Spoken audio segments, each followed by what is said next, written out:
생존 창업 시청자 여러분, 안녕하세요. 자, 오늘은 먹고 사는 문제에 대해서 한번 이야기를 해볼게요. 참 걱정입니다. 어떻게 해야지 이 어려움을 돌파할 수 있을까? 그건 비단 특정 세대의 몫은 아닌 것 같습니다. 20대, 3, 4, 50대, 60세대까지 지금 일자리들이 굉장히 많이 줄어들고 있고 사라지고 있습니다. 실업자는 되게 많이 늘었습니다. 어제 고용 동향 발표가 됐습니다. 실제로 여러분이 사시는 지역에 고용센터를 가보시면 실업급여를 받기 위해서 긴 줄을 선 모습들 볼 수가 있습니다. 실제 통계로도 나타나고 있는데요. 직장을 잃은 사람들, 실직을 한 사람들, 가지고 있는 매장이 폐업을 했거나 직장에서 구조조정을 당해서 일자리가 사라진 사람들 많아지고 있다는 겁니다. 어떻게 먹고 살아야 될까요? 앞으로 우리의 미래는 어떻게 결정을 해야 될까요? 참 두려움이 큰 시대인데요. 거기에 대한 이야기들 함께 고민해 보도록 하겠습니다. 그럼 잠시 후에 뵐게요.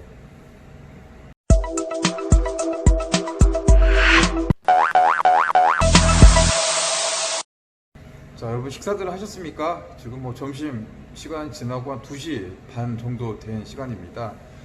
가장 여유로운 시간이죠. 저한테 있어서는요. 일이라는 게, 직업이라는 게 단순히 돈만 버는 그런 것은 아닙니다. 물론 가장 중요한 가치가 돈을 벌어서 생계를 유지하는 게 가장 큰 가치가 될 수 있겠지만, 사실 일을 통해서 사회 구성원으로서 역할을 하고 보람도 느끼고 대인관계를 만들어가는 그런 이제 과정의 하나인 거죠. 일이란 게 정말로 중요한 의미가 되는 겁니다. 그런데 그런 일자리, 어떻게 보면 밥이라고 할 수 있는 그런 일자리들이 계속 줄어들고 있습니다. 참 코로나 사태가 터지면서 일자리가 줄어드는 게 가속화 됐었죠. 하지만 그 이전부터 전 분야의 기초 체력이 약해지면서 일자리가 계속 줄어들고 있었습니다. 계속 줄어들고 있었어요. 계속 줄어들고 있었는데 이 폭이 계속 커지고 있습니다. 자, 어제 이제 고용 동향, 5월 고용 동향이 발표가 됐었는데 취업자 수가 한 40만 명 정도 가까이 줄었습니다. 통상적으로 3월달, 4월달, 5월달에는 일자리가 늘어나서 취업자가 증가하는 폭입니다. 대기업 채용도 이때가 많이 집중이 되어 있거든요. 신입사원 공채도 이때 많이 해서 20대 우리 대학생들은 학교 졸업을 앞두고 대기업 원서 들고 다니면서 면접 준비하고 사실 이제 그런 타이밍인데 이 모든 것이 이제 무너져 버렸죠. 이런 현상들이 이제 전 연령대에서 나타나고 있는데요. 이 30대, 40대, 특히 40대도 작년부터 일자리 많이 줄었습니다. 이 대한민국에서 양질의 일자리를 가장 많이 생산해 주고 있는 곳, 많이 만들어 주는 곳이 제조업인데요. 이 제조업 일자리도 무섭게 줄어들고 있습니다. 이게 얼마나 줄었는지 한번 살펴보도록 할게요. 제조업은 지금 5월달에 5만 7천 명이 되는 일자리가 사라졌습니다. 4월달은 4만 4천 개가 사라졌고요. 3월달은 2만 3천 개. 이게 제조업의 일자리들이 계속 줄어들었다는 소리입니다. 이 제조업 경기를 보면 이 제조업에서 만들어지는 상품들, 제품들의 수요가 그만큼 줄어들었다는 겁니다. 이게 내수가 될 수도 있고 수출이 될 수도 있다는 겁니다. 두 개 다 안 됐죠. 코로나 때문에. 그러니까 제조업이 계속 무너지는데 사실 좀 양질의 일자리죠.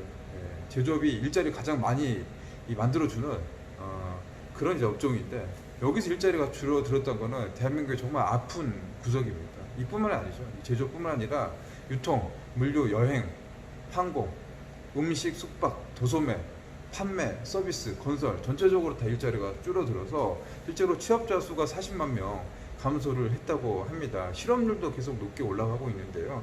4.5%, 실업률이 4.5%입니다. 그러니까 일을 해보겠다, 일자리를 구하려고 노동부에 구직 등록을 하신 분들 중에서 4.5%, 일을 구하려고 하시는 분들 일자리를 구하지 못해서 나타난 숫자가 4.5%입니다. 이 통계에 잡히지 않는, 그러니까 취업 활동 아예 안 해버리고 포기하는 비경제 활동 인구도 계속 늘어나고 있습니다. 이분이 더 문제입니다.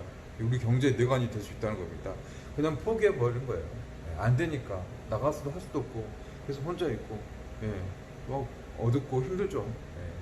이런 분들이 많이 늘어나고 있습니다.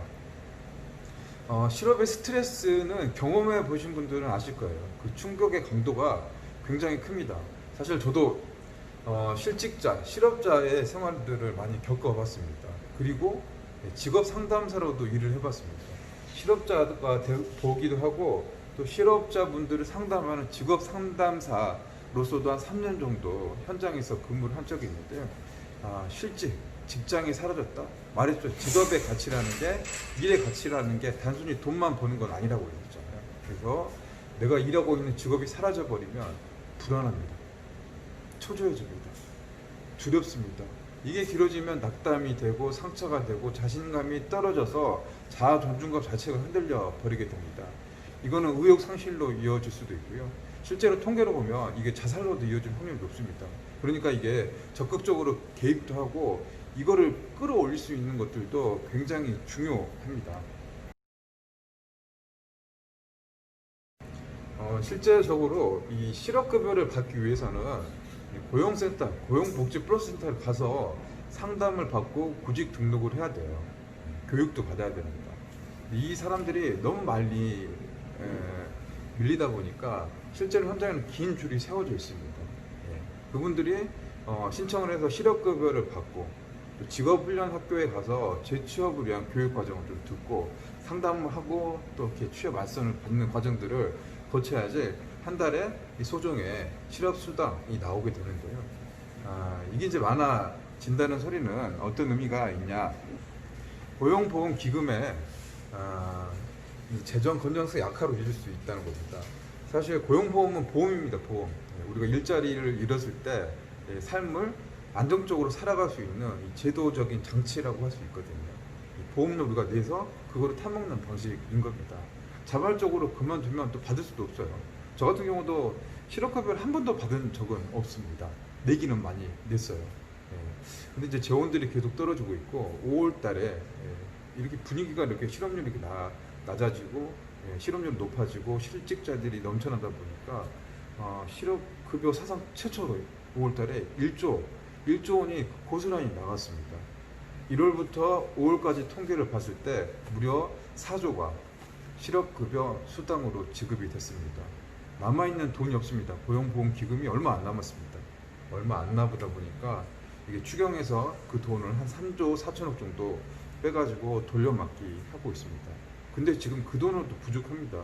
왜냐하면 실직자들은 계속 나올 것 같거든요.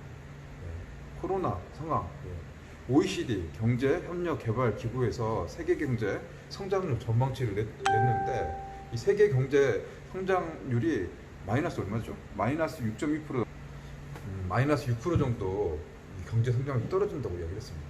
한국은 조금 나아요. 마이너스 1.2%예요. 글로벌 금융위기 수준입니다. 여러분들이 체감하는 느낌들이 금융위기 상황으로 통계상으로 나타났고요. 실질적으로 현장에서 뛰고 계시는 자영업 사장님들, 소상공인 사장님들은 그게 더 오죠. IMF보다 더 힘든다는 건 지금 이렇게 느끼고 있습니다. 그 다음 차례들이 계속 이제 올라가는 거죠. 이 대기업, 그 다음에 뭐 공무원들까지 뭐 이렇게 갈 수밖에 없습니다. 온돌 효과 바로 있으면 따뜻하죠. 따뜻한 데 있지만 너무 가까우면 뜨겁게 타버리는 거고, 온돌이 퍼지려면 좀 구석 가야 되는데 거기까지는 시간이 많이 걸립니다. 근데 경제 전망치로 봤을 때는 이렇게 어두운 전망들이 나오고 있어요. 우리나라가 조금 낫다고 하지만 돌려보자고 우리나라가 경제가 내수로만 먹고 사는 그런 구조는 아니잖아요. 우리가 물건을 만들면 수출하는데 수출 의존도가 높은 나라입니다. 그런데 세계 경제가 이렇게 6% 정도 마이너스가 된다면 우리나라가 만들었던 수출도 그만큼 많이 줄어들 거고, 경제가 성장하는 그 시간, 회복하는 시간은 꽤 많은 시간이 걸릴 겁니다. 코로나가 사실 예측하기 힘들잖아요. 우리나라가 잠잠해졌다고 하지만 뭐 다른 국가는 이제 막 시작돼서 계속 확산되고 있고, 이게 언제 끝날지 모르는 그런 상황에서 불확실성이 크죠. 그러다 보니까 이게 실직, 고용, 일자리 문제는 아주 계속 이렇게 번지고 있는 그런 상황입니다. 실업급여가 고갈되면은 그나마 이렇게 받았던 사람들도 받을 수가 없습니다. 기다려야 되는 그런 악순환이 이어질 수 있다는 겁니다. 현재 우리나라에서 실업자, 직장을 잃어가지고 지금 의기소침해 있고 좀 힘든 이 마음 상태로 힘들게 보내신 분들이 127만 8천 명입니다. 이 통계 잡히신 분만 이렇게 나왔고요. 그렇지 않으신 분 더 많죠. 합치면 우리 주변에서는 지금 이렇게 정말 이렇게 일자리가 없어서 힘들어하신 분들이 정말로 많고, 이게 더 많아질 수 있다는 겁니다. 중소기업, 자영업 위기가 현실화되어 있죠. 예. 매출은 주는데 매출은 계속 줄고 있는데 각종 비용, 부담은 늘어나고 있습니다. 참 아이러니하고 역설적입니다. 예. 어디 가서 이렇게 좀 위로를 받고 어려움을 이렇게 호소하고 싶은데 뺨을 한 대 맞는 그런 느낌이랄까요? 이 최저임금위원회가 오늘 가집니다. 오늘 첫 번째 TF 회의를 합니다. 예, 킥오프 회의를 하고요. 여기서 이제 계속 회의를 통해서 결정이 될 겁니다. 노동자위원, 사용자위원, 공익위원들이 이렇게 모여서 내년도 최저임금을 결정할 건데요. 8,590원 이미 많이 올랐습니다. 주휴수당까지 하면 더 올라갈 건데 아마 내년 폭에서 이게 올라간다면 이게 뭐 진짜 자포자기하는 그런 사장님들 많이 늘어날 것 같고요. 고용보험도 사실은 말했잖아요. 실업금 이렇게 나가는데 돈이 없어졌어요. 이 고용보험 지금 돈 고갈되고 있는데 돈 나갈 거는 훨씬 많아져요. 당연히 고용보험 올릴 겁니다. 전 국민 고용보험 제도를 정부에서 만든다고 하지만 그 돈을 어떻게 충당해야 될까요? 돈을 받을 그런 재원 보험료를 높이든가 또 받을 수 있는 폭을 넓혀가지고 뜯어내겠죠. 자영업자는 사실은 지금까지 고용보험 가입 대상이 아니었거든요. 한 530만 명 정도 되는 자영업 사장님 중에서 고용보험 내시는 분들은 2%가 채 안 됩니다. 대신 노란우산 공제 그런 이제 공제보험 들어서 그 대신하는 그 장치가 있거든요. 저도 그걸 들고 있고. 근데 고용보험도 의무화되면 이거 좀 나가는 또 비용들도 늘어날 거고요.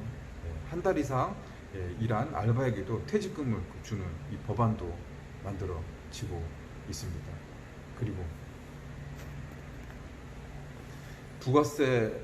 부가세율도 올라갈 것 같습니다. 직접세인 소득세, 법인세 이런 거 올리면 반발이 크잖아요. 인기가 없는 정책, 욕 많이 먹고 지지율이 떨어지잖아요. 그래서 이 간접세인 부가세를 올릴 것 같습니다. 아마 선진국의 사례를 언급하면서 이야기를 하겠죠. 선진국들은 부가세가 한 20% 정도 됩니다.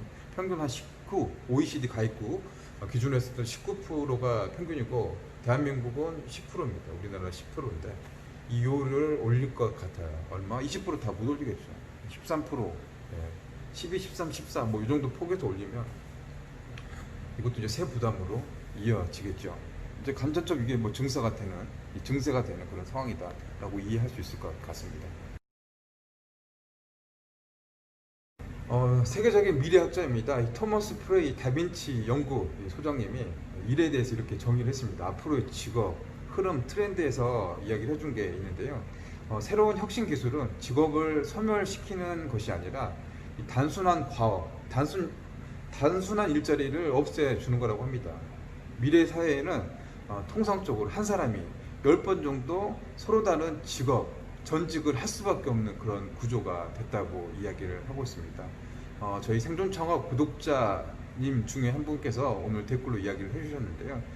연천에서 건자재 매장 업체를 운영하는 플라즈마 보이님께서 단순 노동을 하시는 이제 일용직 직원들을 이렇게 채용을 해서 근무를 했는데 외국인 노동자 4분을 썼다고 합니다. 일당 8만 원. 한국 사람을 똑같은 일을 시켰을 때는 12만 원이라고 하는데 사업주 입장으로 봤을 때 외국인 노동자들이 값도 싸고 단순한 일자리 옮기고 뭐 싣고 나르고 막 그런 힘을 쓰는 단순 일자리에서는 오히려 더 경쟁력도 있고 마음 쓰기도 편했다고 합니다. 자, 노동의 가치를 산술화시키면 이런 정형화돼 버린 구조가 나타나는 게 이 노동 시장의 앞으로의 변화 같아요. 나의 몸값, 나의 가치, 나의 일. 이게 외국인이 대체할 수 있느냐? 기계가 대체할 수 있느냐? 앞으로 인공지능이 나의 가치를 대체해버리냐? 나에 따라서 몸값은 오르느냐? 떨어지느냐? 둘 중에 하나가 될 것 같습니다. 이미 노동의 가치는 질보다 양보다 질이 더 중요한 시대가 돼버렸습니다. 예컨대 셀프 주유소 다 기계가 대체됐습니다. 앞으로는 신문 기자, 기사 쓰는 기자도 인공지능이 대체를 할 것 같고요. 판사도 없어질 것 같아요. 판례들 다 인공지능, 빅데이터, 클라우드 시스템이 만들어져서 그걸로 양형 기준이 바꿔버리면 이 판사의 역할들 없어질 것 같습니다.